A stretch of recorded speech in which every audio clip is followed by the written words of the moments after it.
Welcome back to Up North at 4. We are in the middle of Bat Week. It's an awareness campaign to highlight the work that bats do in our environment. Last week, Jeff and I sat down with a wildlife expert to learn more, and here's part 2 of that conversation. I think this is like perfect timing too, because Bat Week runs until the 31st of October, which is of course Halloween. So yeah, it's the season of bats around here. I love that. And Brian, we're learning things just talking to you now, and I'm sure people at home who are watching are learning some things. But what could Jeff or I or people at home do in order to help bats do the cool things that bats do?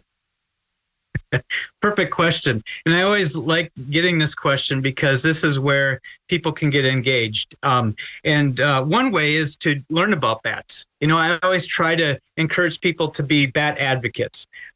Just by learning a little bit about bats, that's really how I got started with bats, was just I started to read up on them and I'm like, wow, these are really fascinating animals. And it just kind of brought me down this path of learning more. And luckily enough, I get to work in a job that allows me to study bats and help with their conservation. So learning and advocating for bats and bat conservation, spreading the factual information that we learn about bats, but also in your own home, you can enter your property, put up a bat house. That's one way that you can provide some safe and secure habitat for bats. Also, this time of the year, it gets colder. Bats start moving into people's homes potentially. And by putting up a bat house in your yard, you're giving an alternate place for bats to be. So instead of perhaps going into your home, they're going to be going into the bat house.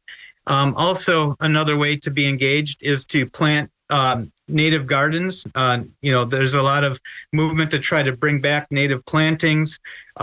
People can put a bat house with native plants, encouraging those native species to grow in, which encourages, of course, some insects to come in and then provide food for bats. I'd say just being involved in conservation of bat habitat, making sure we're keeping those resources out there for bats to utilize. Yeah, I was going to ask you, what are bats doing this time of year? How would we know if a bat's in trouble?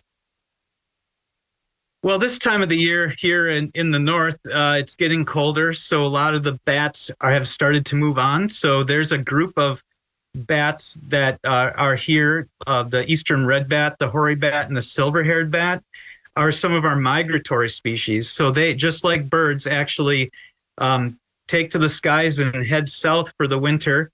And so they'll spend the winter in warmer climates. They'll stay roosting in trees and things like that. So people will start encountering bats potentially in strange locations. So as bats migrate, they might, get caught out, I guess late in the day, or if you will, because they're active at night and sleep during the day. So you might find a bat roosting on the outside of your garage, for example.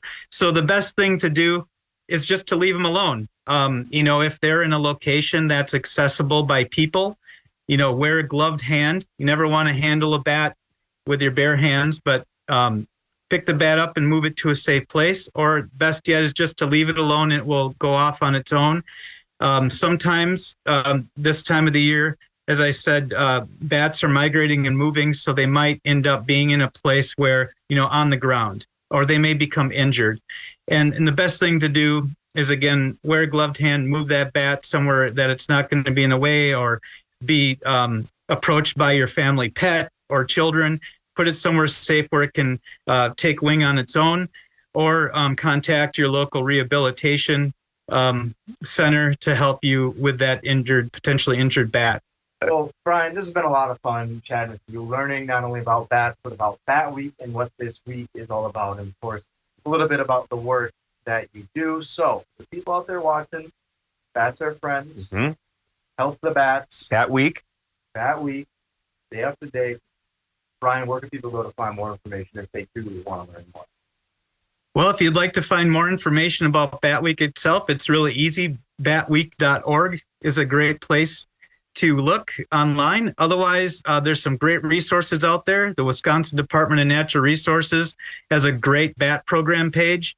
And of course, Bat Conservation International is a great organization that speaks everything bats. Okay. Well, Brian, this has been a blast talking to you and getting to learn more about bats. Like I said, we're not going to take up too much more of your time. It's been a pleasure chatting with you. Thank you, sir. We're going to take a break. We'll be back. Have fun. Thank you.